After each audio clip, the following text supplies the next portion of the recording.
आपका यूनिक प्रज्ञान यूट्यूब परिवार में मैं प्रज्ञान सर हार्दिक स्वागत करता हूं, वंदन करता हूं, अभिनंदन करता हूं।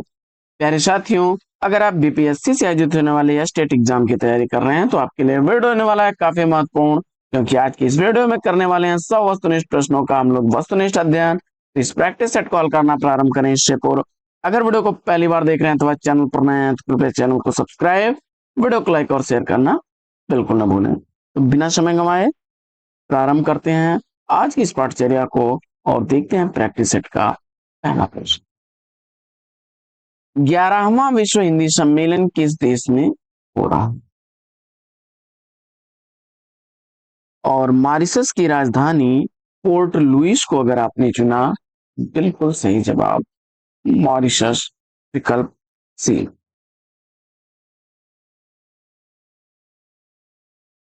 2018 ईस्वी में 11वां विश्व हिंदी सम्मेलन मॉरिशस की राजधानी पोर्ट लुइस में हुआ था। और आप जानते हैं कि प्रथम विश्व हिंदी सम्मेलन 10 से 14 जनवरी तक 1975 ईस्वी में नागपुर में हुआ था।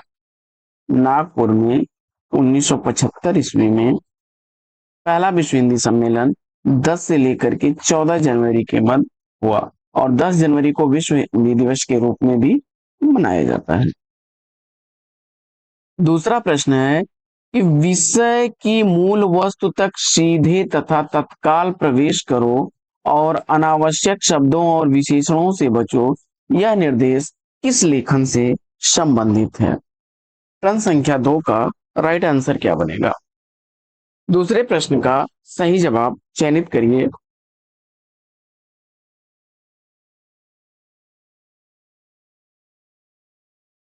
तो वह फीचर लेखन कहलाता है। विकल्प डी इस प्रश्न का बिल्कुल सही जवाब। तीसरा प्रश्न, तदोषौ शब्दार्थौ सगुणावनलंकृति पुनः क्वापि, यह कथन किसका है? और जवाब में आपने आचार्य मम्मट को चुना, तो विकल्प सी इस प्रश्न का बिल्कुल सही जवाब।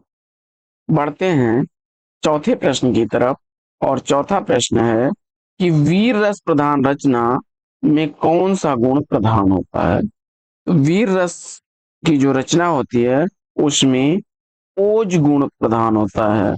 विकल्प ए राइट आंसर है।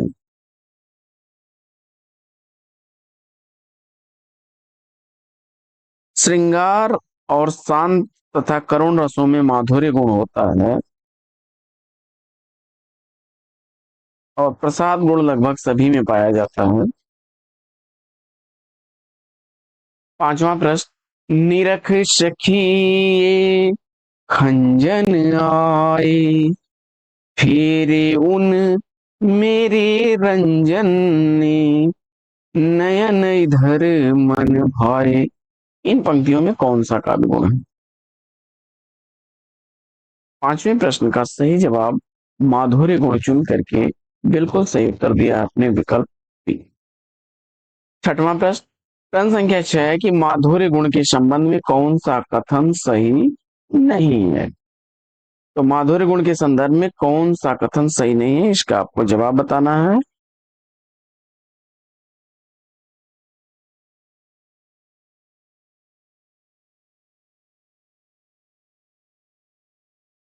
तो इसमें संयुक्त अक्षरों का प्रायः अभाव रहता है, समास का अभाव होता है, और इसमें हृदय में द्रुति उत्पन्न होती है, यह सब सही है। विकल्प डी इसका राइट आंसर हो जाएगा। क वर्ग के व्यंजन रहते हैं, यह कथन सही नहीं है माधुर्य गुण के संदर्भ में। डी विकल्प राइट आंसर। अगला प्रश्न है कि शब्दार्थों सहित काव्यम, काव्य की यह परिभाषा किसने दी है? शब्दार्थों सहित काव्यम, काव्य की यह परिभाषा आचार्य भामा द्वारा दी गई है। काव्यालंकार इनका चर्चित ग्रंथ है। विश्वनाथ ने तो कहा था वाक्यम रसात्मकम काव्यम। मम्मट का है वही तद दोषो शब्दार्थ सगुणा वन अलंकृति पुनः वापी। प्रश्न संख्या 8। आठवां प्रश्न है कि जहां न वाच्यार्थ काम करे न लक्ष्यार्थ, अर्थात जहां शब्द का न तो लोक प्रसिद्ध अर्थ काम करे और न ही तत्व संबंधी विशेष अर्थ, वहां कौन सी शब्द शक्ति होती है? और इस प्रश्न का सही जवाब आपने व्यंजना शब्द शक्ति विकल्प बी को चुन लिया, तो राइट आंसर के साथ में। प्रश्न संख्या 9। नौवां प्रश्न है कि प्रज्ञा नवोन्मेष शालिनी प्रतिभा मता, यह उक्ति किसकी है?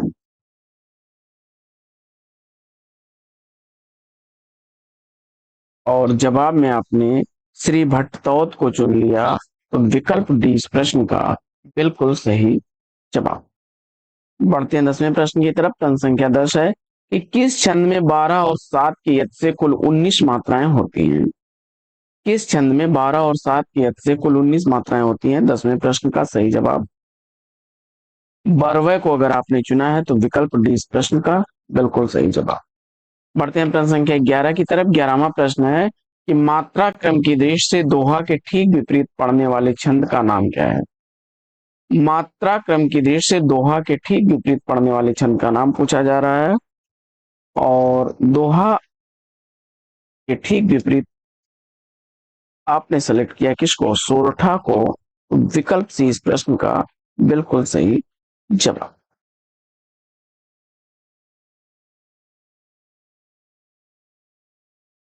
प्रश्न संख्या 12 है कि लक्षणों के आधार पर कौन सा छंद दोहा के विपरीत माना जाता है? लक्षण के आधार पर दोहा के विपरीत कौन सा माना जाता है? सोरठा। विकल्प बी को चुना, तो राइट आंसर।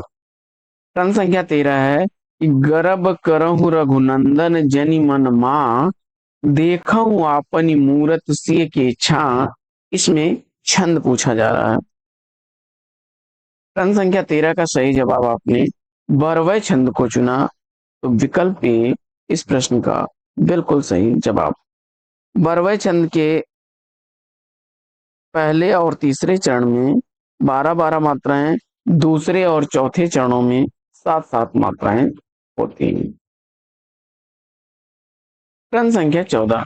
14वां प्रश्न है कि छंद शास्त्र ग्रंथ के रचयिता, छंद शास्त्र ग्रंथ का रचनाकार पूछा जा रहा है, और इस प्रश्न का राइट आंसर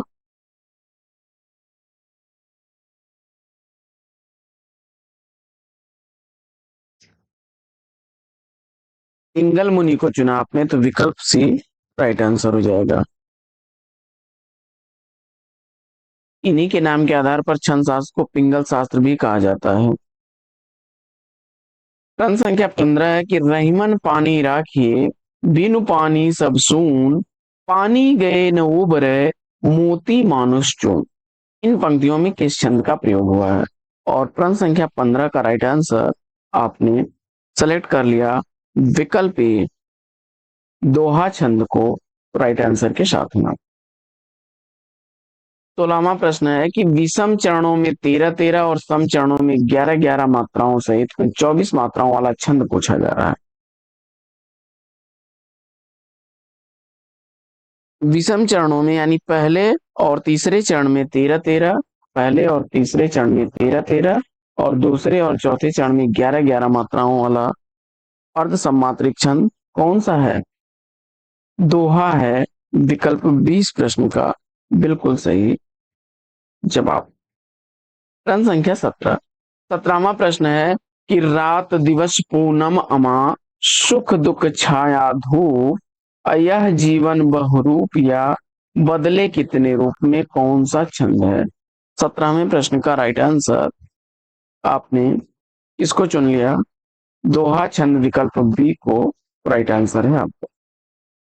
प्रश्न संख्या 18। 18वें प्रश्न में निम्नलिखित में से कौन सा संचारी भाव नहीं है? प्रश्न संख्या 18 का राइट आंसर आपको चयनित करना है कि निम्नलिखित में से कौन सा संचारी भाव नहीं है, और इस प्रश्न का जवाब आपने रोमांच विकल्प सी को चुन लिया, राइट आंसर है।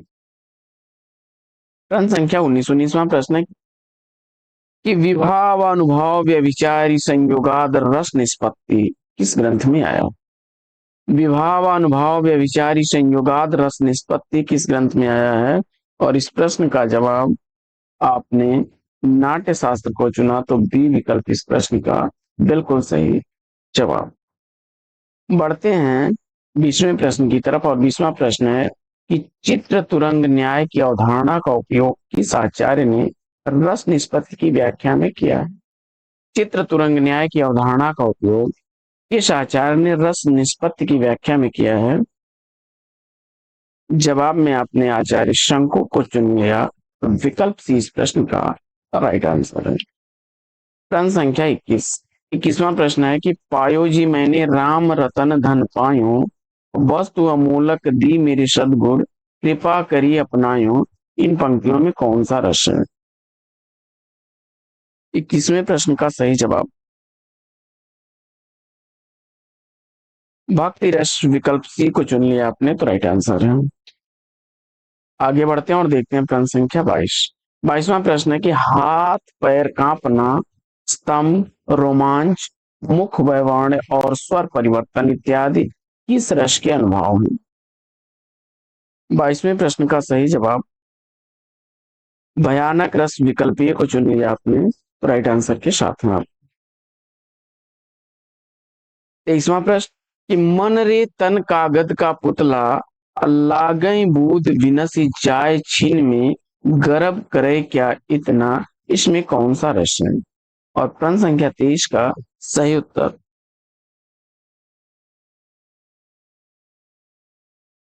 शांत रस, विकल्प बी को चुन लिया, तो राइट आंसर है। बढ़ते हैं आगे और देखते हैं अगला प्रश्न। प्रश्न संख्या 24। 24वां प्रश्न है कि निम्नलिखित में से कौन सा रस का अवयव नहीं है? तो व्यभिचारी भाव, स्थायी भाव और विभाव ये सब रस के अंग हैं, जबकि अलंकार रस का अवयव नहीं है। विकल्प डी को चयनित करके सही जवाब दिया आपने। प्रश्न संख्या 25। 25वां प्रश्न है कि निम्नलिखित वाक्य में उद्देश्य का सही विकल्प पहचानिए। मेरा भाई शिवम आज विदेश जाएगा। मेरा भाई शिवम आज विदेश जाएगा।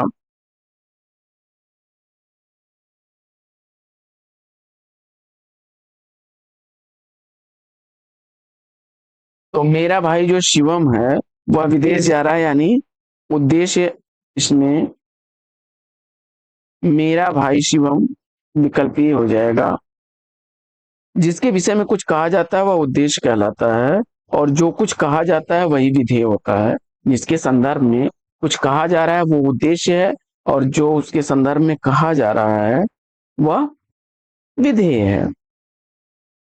आगे निम्नलिखित विकल्पों में से सरल वाक्य का सही विकल्प पहचानिए।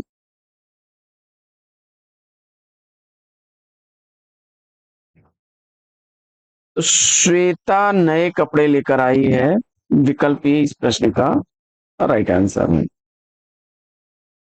अगला प्रश्न है कि संकेत वाचक वाक्य, निम्नलिखित विकल्पों में से संकेत वाचक वाक्य का सही विकल्प चुनिए।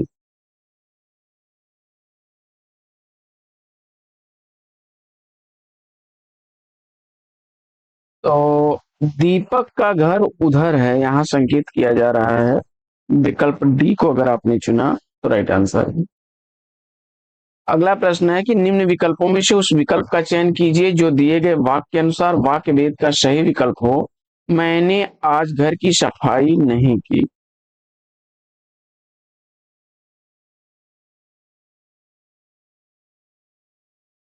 तो यहाँ पर निषेधवाचक, विकल्प डी को चुना तो राइट आंसर है। जिसमें किसी बात के न होने का बोध हो वहां पर निषेधवाचक वाक्य होता है।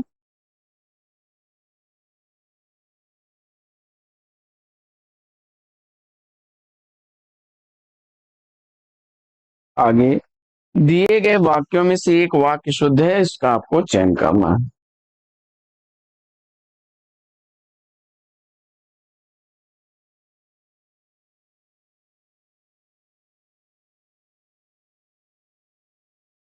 मेरे पिताजी के चित्र पर गुलाब की एक माला टंगी है। विकल्प ए इस प्रश्न का सही जवाब है। 30वां प्रश्न है कि निम्नलिखित वाक्य में प्रधान उपवाक्य है मेरा यह सोचना कि लोकेश प्रतिभाशाली छात्र है सही निकला।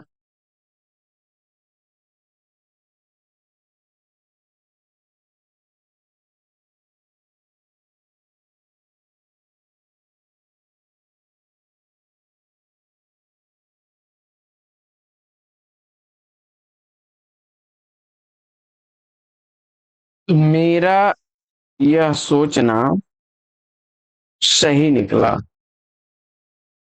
विकल्प डी राइट आंसर हो जाएगा।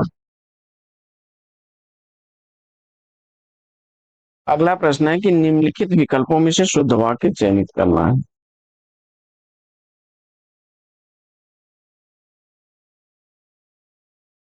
मैंने 3 कुर्सियां खरीदी। विकल्प ए इस प्रश्न का सही जवाब हो जाएगा।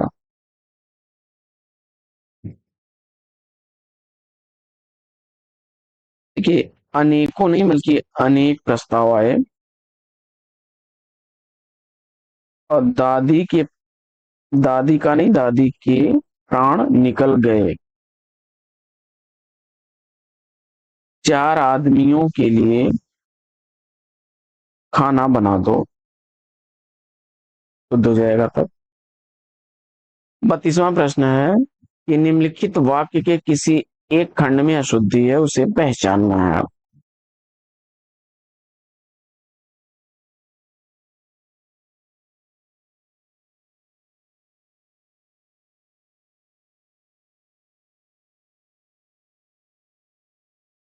तो बत्तख को अंडा देना होता है तो पानी छोड़कर वह जमीन पर आ जाती।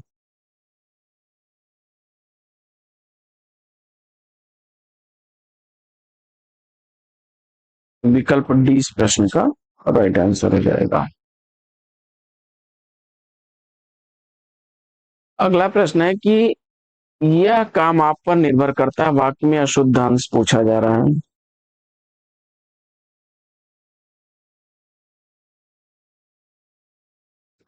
तो निर्भर के साथ कर्ता नहीं जुड़ेगा। निर्भर का मतलब यह है कि आपका निर्भर है।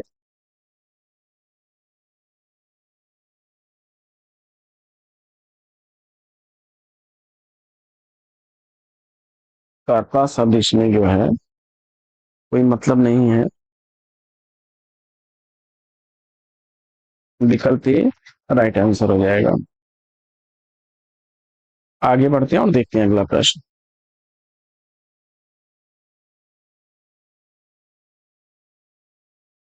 अगला प्रश्न है कि अर्थ की दृष्टि से वाक्य के कितने भेद होते हैं। अर्थ की दृष्टि से वाक्य के कितने भेद होते हैं। प्रश्न संख्या 34 का सही जवाब 8 को चुना आपने तो राइट आंसर है। विधानवाचक, निषेधवाचक, आज्ञावाचक, इच्छावाचक, प्रश्नवाचक, संकेतवाचक, संदेहवाचक और विस्मयादिबोधक ये 8 भेद हैं अर्थ के आधार पर। विधानवाचक, विधानवाचक, दूसरा है निषेधवाचक, तीसरा है आज्ञावाचक, चौथा भेद है इच्छावाचक, प्रश्नवाचक, संकेतवाचक,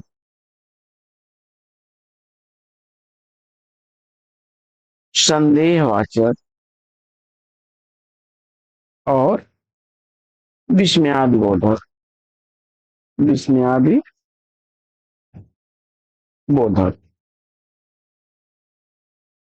प्रश्न संख्या 35। 35वां प्रश्न है टॉस युवा भारतीय टीम ने जीता और बल्लेबाजी प्रारंभ की। उपयुक्त वाक्य में उद्देश्य को किस विकल्प में सही रूप से प्रदर्शित किया गया है।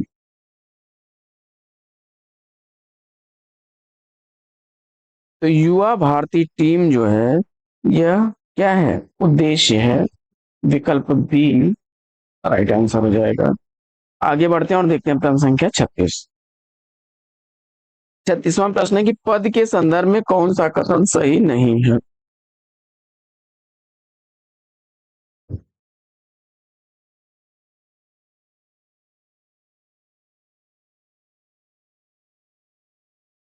जवाब में आपने सेलेक्ट किया विकल्प डी को, तो राइट आंसर है।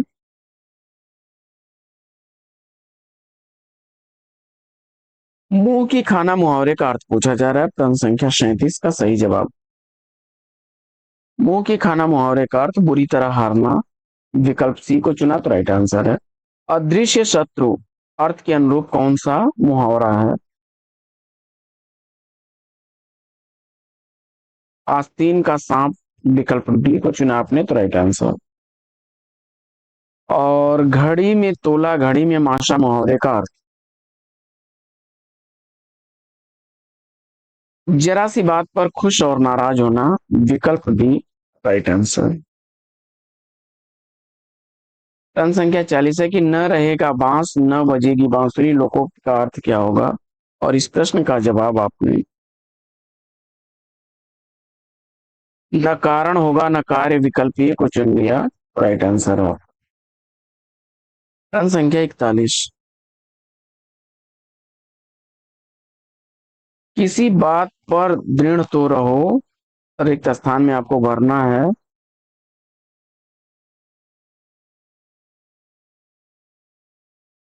बेपेंदी का लोटा हो क्या, इसी बात पर तो दृढ़ रहो, विकल्प डी अगर आपने चुना तो राइट आंसर हो जाएगा।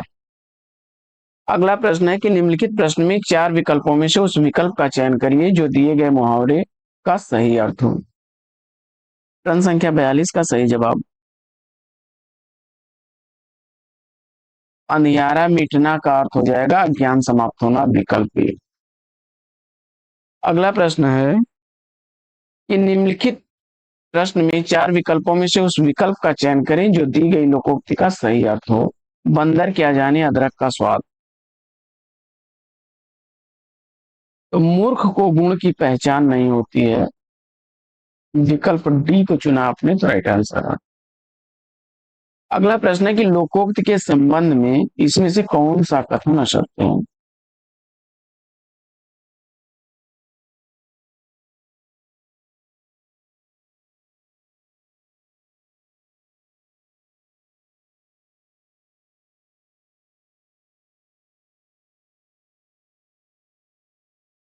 तो लोकोक्ति पूर्ण वाक्य नहीं होती, यह कथन सही नहीं है।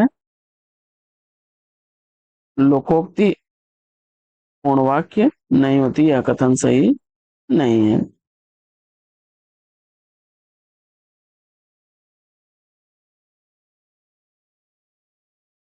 यह क्योंकि स्वतंत्र वाक्य होती है। अगला प्रश्न,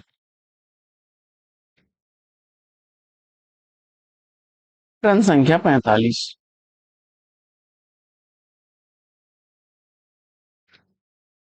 जिस समास के पूर्व और उत्तर दोनों ही पद समान रूप से प्रधान हो वहां पर समास कौन सा होगा? तो दोनों पदों की समानता पर जो है द्वंद्व को चुना आपने तो राइट आंसर है। प्रश्न संख्या 46 है कि निम्नलिखित जो इन युग्मों में से कौन सा सही नहीं है, इसका आपको जवाब बताना है। रामो च लक्ष्मणो, राम लक्ष्मणो, इसमें समास बनेगा आपका कौन सा? द्वंद्व, द्वंद्व समास का उदाहरण है। बाकी दशानन बहुब्री है, नीलोत्पल में कर्णधारा है और दीवारात्र में द्वंद्व है, तो सी विकल्प इस प्रश्न का राइट आंसर हो जाएगा। सिंह द्वार में समास पूछा जा रहा है। सिंह द्वार में समास आपने तत्पुरुष समास चुना तो राइट आंसर है विकल्प ए। आगे बढ़ते हैं और देखते हैं प्रश्न संख्या 48 को कि नीचे दिए गए पदों में प्रयुक्त समासों के नाम किस विकल्प में क्रमशः दिए गए हैं? राह खर्च, व्यर्थ, गोला बारूद और छुट भैया, इनमें समास आपको चयनित करना है। तो राह खर्च में क्या बनेगा? तत्पुरुष। व्यर्थ जो है इसमें बनेगा अव्ययी भाव। गोला और बारूद, गोला बारूद यानी गोला और बारूद, तो यह उदाहरण हो जाएगा किसका? द्वंद्व समास का। और इसके बाद छुट भैया शब्द कर्मधारय है। तो विकल्प इसका डी राइट आंसर हो जाएगा। राह खर्च तत्पुरुष, व्यर्थ अव्ययी भाव, गोला बारूद द्वंद और छुट भैया कर्मधारय। प्रश्न संख्या 49 है कि यथा विधि में समास पूछा जा रहा है। अव्ययी भाव उत्तर चुन करके सही जवाब दिया। चंद्रमुख में समास पूछा जा रहा है और जवाब में कर्मधारय को चुना आपने, तो राइट आंसर है। आगे बढ़ते हैं और देखते हैं अगला प्रश्न कि निम्न विकल्पों में से उस विकल्प का चयन कीजिए जो दिए गए विग्रह के सही समस्त पद का विकल्प है। परलोक को गमन, परलोक गमन विकल्प बी को चुना, तो राइट आंसर है। प्रश्न संख्या 52 है कि जिस समस्त पद में पूर्व या उत्तर पद की बजाय किसी अन्य पद की प्रधानता होती है उसमें कौन सा समास होगा। बहुब्रीहि समास विकल्प ए राइट आंसर। आगे संधि विच्छेद करते समय दिए गए विकल्पों में से सही रूप छांटिए। वीरोचित, वीर धन उचित गुण संधि का उदाहरण है वीर धन उचित, वीरोचित। अत्यावश्यक में अति धन आवश्यक, अत्यावश्यक विकल्प ए राइट आंसर। आगे है उच्छिष्ट शब्द का संधि विच्छेद, तो प्रश्न संख्या 55 में उत धन शिष्ट विकल्प ए को चुन लिया आपने, तो राइट आंसर है। अगला प्रश्न है कि स्वर संधि के कितने भेद होते हैं। प्रश्न संख्या 56 का सही जवाब 5 को चुना आपने, तो राइट आंसर है। अगला प्रश्न है कि नीचे दिए गए शब्द का सही संधि विच्छेद वाला विकल्प पहचानिए और प्रश्न संख्या 57 का राइट आंसर आपने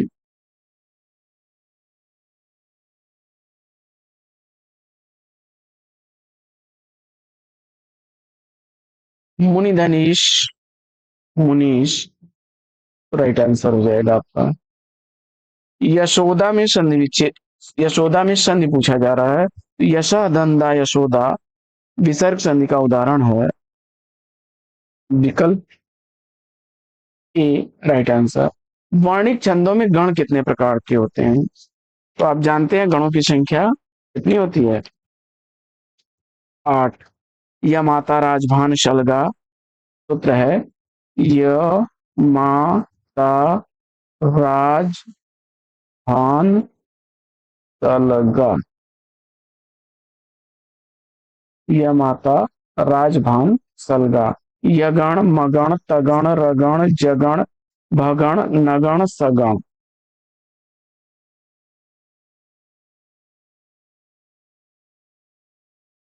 अगला प्रश्न है कि निम्नलिखित में से कौन सा छंद का प्रकार नहीं है।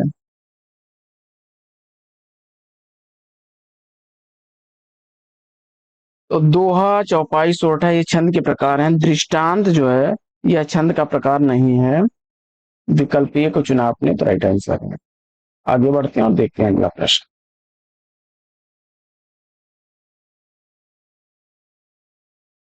प्रश्न संख्या 61 है कि किस छंद के प्रथम और अंतिम शब्द एक सा होता है। किस छंद में पहला और अंतिम शब्द एक सा होता है। प्रश्न संख्या 61 में अगर राइट आंसर आपने सेलेक्ट कर लिया किसको, कुंडलियां छंद को, तो विकल्प ए सही जवाब। छप्पय में होते हैं,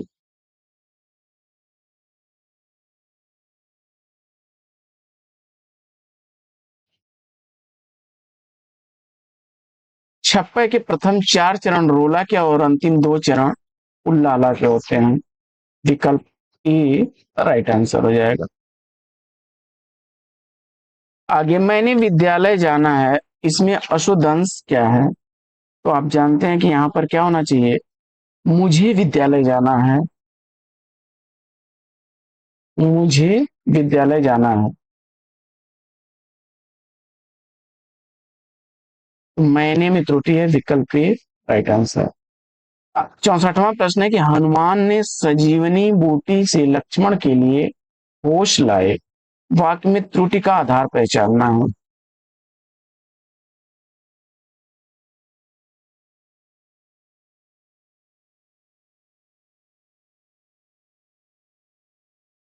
इसमें कारक विभक्ति संबंधी त्रुटि है। यहां होगा हनुमान सजीवन बूटी से लक्ष्मण के लिए, यहां भी मिस्टेक है। हनुमान सजीवन बूटी से लक्ष्मण को होश में लाए, कारक संबंधी त्रुटि है, विकल्प ए राइट आंसर हो जाएगा। अगला प्रश्न है कि आपने बुलाया होता तो हम अवश्य आते, अर्थ के आधार पर यह कैसा वाक्य भेद है? संकेत वाचक अगर आपने चुना है तो राइट आंसर के साथ है विकल्प सी। प्रश्न संख्या 66 है कि डॉक्टर ने मरीज को देखा और उसे दवा दी। यह वाक्य किस वाक्य भेद का उदाहरण है? सही विकल्प को चिन्हित करिए। प्रश्न संख्या 66 का सही जवाब आपने किसको चुना? संयुक्त वाक्य, विकल्प ए को राइट आंसर है।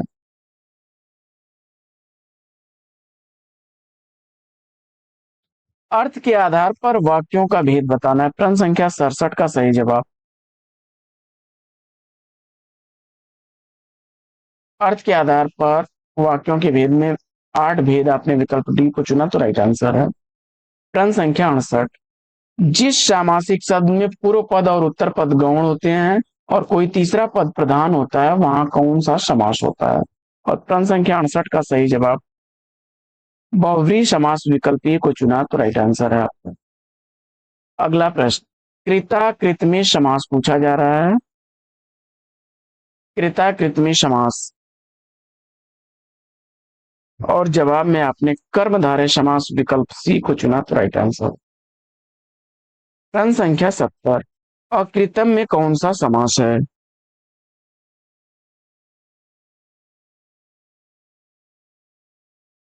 न तत्पुरुष है, विकल्प ए राइट आंसर। बखूबी में कौन सा समास है? खूबियों से युक्त अव्ययी भाव समास, विकल्प ए को चुना तो राइट आंसर। इसी तरह से तत्क्षरण में संधि विच्छेद, तत्क्षरण का संधि विच्छेद क्या बनेगा? तत्क्षरण, यानी इसमें अगर संधि विच्छेद के रूप में आपने तत् और शरण को सेलेक्ट किया, व्यंजन संधि है इसमें, विकल्प ए राइट आंसर। अगला प्रश्न है कि निम्नलिखित संधि विच्छेद की संधि क्या होगी? जल धन ओद, जलौद वृद्धि संधि का उदाहरण है। अनविक्षा का संधि विच्छेद, अनुधन इच्छा, अनविक्षा बनेगा अनुधन इच्छा, विकल्प सी राइट आंसर। बढ़ते हैं आगे और देखते हैं अगला प्रश्न। प्रश्न संख्या 75 है, दो निकटवर्ती वर्णों के परस्पर मेल से जो परिवर्तन होता है क्या कहलाता है? और जवाब में संधि चुन करके राइट आंसर दिया आपने। व्याकरण के ज्ञाता के लिए एक शब्द क्या बनेगा? और व्याकरण, विकल्प सी को चुना आपने तो राइट आंसर है। अगला प्रश्न है कि संदेह संशय में, संदेह का अर्थ मन में कुछ होने की आशंका होना है, वहीं संशय का अर्थ क्या बनेगा? तो वास्तविकता के लिए अनिश्चय की स्थिति, विकल्प बी को चुना आपने तो राइट आंसर है। आगे, जब वे उठे तो उन्होंने अपने को हल्का अनुभव किया, इसमें जो हल्का शब्द है अर्थवाची शब्द, इसका निर्दिष्ट करिए। प्रश्न संख्या 78 में सही जवाब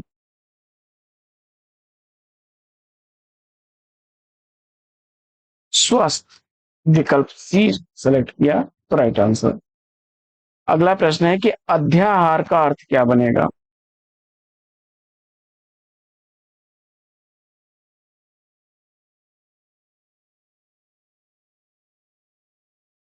तो प्रश्न संख्या 79 का राइट आंसर आपने वाक्य में कर्ता और कर्म का जुड़ जाना सेलेक्ट किया, विकल्प सी को तो राइट आंसर हो जाएगा, जिसका शाब्दिक अर्थ तर्क वितर्क या उहापोह होता है।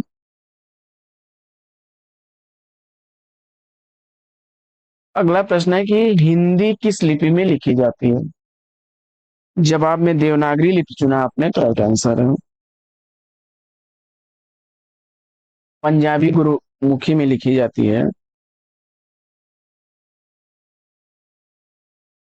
संघ की राजभाषा हिंदी, लिपि देवनागरी होगी।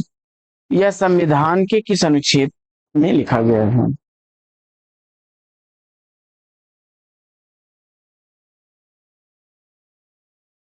तो अनुच्छेद 343 विकल्प ए को चुना आपने, तो राइट आंसर है। प्रश्न संख्या 82। हिंदी की कौन सी बोली उत्तर प्रदेश और बिहार दो प्रांतों में बोली जाती है?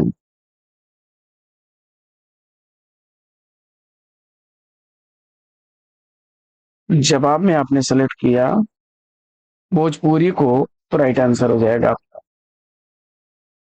आगे, अंग्रेजी के रोमांटिसिज्म के लिए हिंदी में प्रयुक्त शब्द। तो अंग्रेजी का जो रोमांटिसिज्म है वही हिंदी में क्या है? स्वच्छंदतावाद है। सी विकल्प राइट आंसर। प्रश्न संख्या 84 है। देख सुदामा की दीन दशा, करुणा करके करुणा निधि रोए। इसमें रस पूछा जाता है। तो इसमें भगवान श्री कृष्ण जो है मित्र सुदामा की दशा को देख करके आंसू बहा रहे हैं, और यहां पर आपने करुण रस को चुना, तो राइट आंसर है विकल्प सी।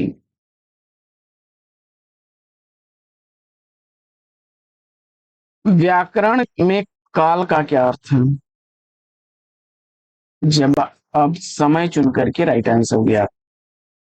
86वां प्रश्न है कि निम्नलिखित वाक्यों में भाववाची का उदाहरण कौन सा है?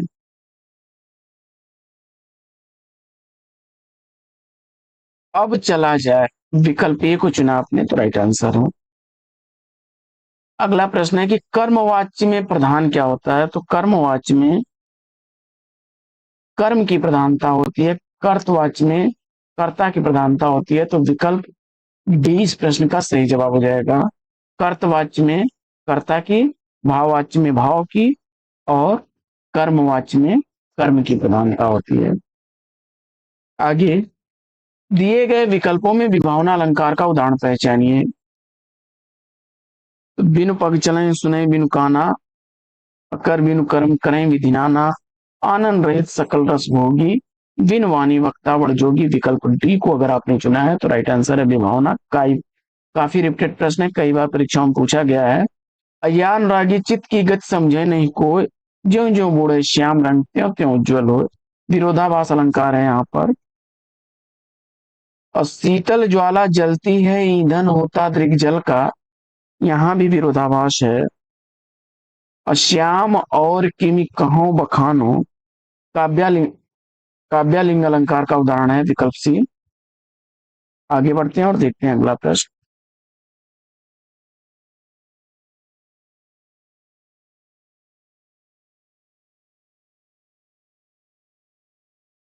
अगला प्रश्न है कि अचल दृग हो उठते चंचल, चपल पग हो जाते अविचल।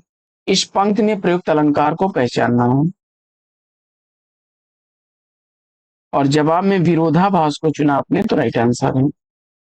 अगला प्रश्न है कि आगे नदियां पड़ी अपार, घोड़ा कैसे उतरे पार, राणा ने देखा इस पार तब तक चेतक था उस पार। तो इसमें पूछा जा रहा है अलंकार दी गई पंक्तियों में कौन सा अलंकार है? तो आगे नदियां पड़ी अपार, घोड़ा कैसे उतरे पार, राणा ने सोचा इस पार तब तक चेतक था उस पार। यानी यहाँ पर जब तक राणा प्रताप सोचते तब तक चेतक जो है नदी को पार कर गया था। तो जो कि असंभव सा लग रहा है, यहाँ पर अतिशयोक्ति है, विकल्प ए राइट आंसर। आगे, प्रश्न संख्या 91 है कि जहां उपमेय में उपमान की संभावना प्रकट की जाए वहां पर अलंकार। तो संभावना प्रकट हो रही हो और जन जानो मनुमानो जैसे शब्दों का प्रयोग हो रहा हो, तो वहां पर उत्प्रेक्षा होगा। है उदाहरण एक कि मानो हवा के जोर से सोता हुआ सागर जगा, या उस काल क्रोध उस काल मारे क्रोध से तन कांपने उसका लगा, मानो हवा के जोर से सोता हुआ सागर जगा, मानो तरु भी झूम रहे हो मंद पवन की झोंकों से। ये सब उत्प्रेक्षा के उदाहरण है। अगला प्रश्न है कि पायो जी मैंने राम रतन धन पायो, वस्तु अमूलक दी सदगुरु ने हरख हरेख मैं गायूं। पंक्ति के आधार पर सही अलंकार पूछना है। यहाँ पर रूपक अलंकार होगा। राम रतन धन उपमान है और राम क्या है, उपमेय है। दोनों का क्या है, आरोप हो गया है। अगला प्रश्न है कि उपमेय पर उपमान का अभेद आरोप होने पर अलंकार कौन सा बनेगा। रूप का अलंकार विकल्प डी को चुना आपने, तो राइट आंसर रूपक अलंकार। अगला प्रश्न है कि निम्नलिखित में कौन सा शब्द अलंकार नहीं है। अनुप्रास यमक श्लेष शब्द अलंकार के भेद है, रूपक अर्थालंकार का भेद है, डी विकल्प राइट आंसर हो जाएगा। अगला प्रश्न, निम्नलिखित विकल्पों में से कौन सा उपमा अलंकार का भेद नहीं है। तो उपमा अलंकार में जो है साधारण धर्म, वाचक शब्द और उपमान तथा उपमेय, ये चार चीजें होती हैं। लक्षण नहीं होगा, तो विकल्प डी इसका राइट आंसर हो जाएगा। जिसकी उपमा दी जाती है वह उपमेय होता है और जिससे उपमा दी जाती है वह उपमान होता है। समता सूचक जो शब्द होते हैं वे वाचक शब्द कहलाते हैं और उपमेय और उपमान में समान धर्म को व्यक्त करने वाले साधारण धर्म कहलाते हैं।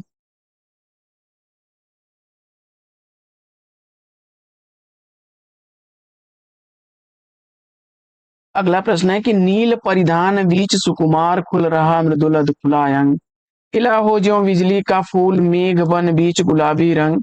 इन पंक्तियों में कौन सा अलंकार है। और इस प्रश्न का जवाब प्रश्न संख्या 96 का राइट आंसर आपने विकल्प डी को चुन लिया, उपमा अलंकार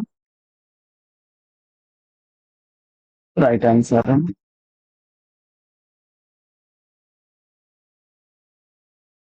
आगे, जहां वर्णों की आवृत्ति बार बार होती है उसमें अलंकार पूछा जा रहा है। अनुप्रास अलंकार चुनकर के इस प्रश्न का सही जवाब दिया विकल्प सी। और जब किसी वाक्य को अर्थों के आधार पर सजाया जाता है तो उसे क्या कहते हैं। प्रश्न संख्या 98 का राइट आंसर आपने विकल्प ए को चुन लिया, अर्थालंकार राइट आंसर। अगला प्रश्न, अलंकार के मुख्यतः भेद निम्न में से कौन कौन से माने जाते हैं। शब्दालंकार, अर्थालंकार और उभय अलंकार, विकल्प ए राइट आंसर है। अगला प्रश्न है कि संक्षेपण में निम्न में से कौन सी विशेषता नहीं है।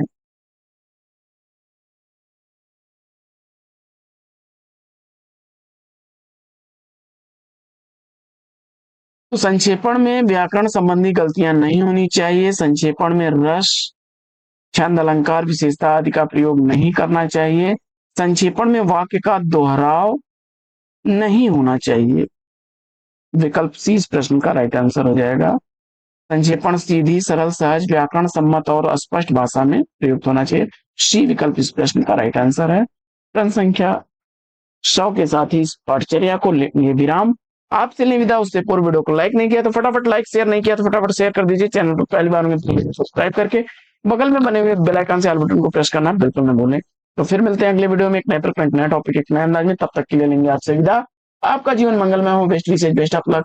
जय हिंद।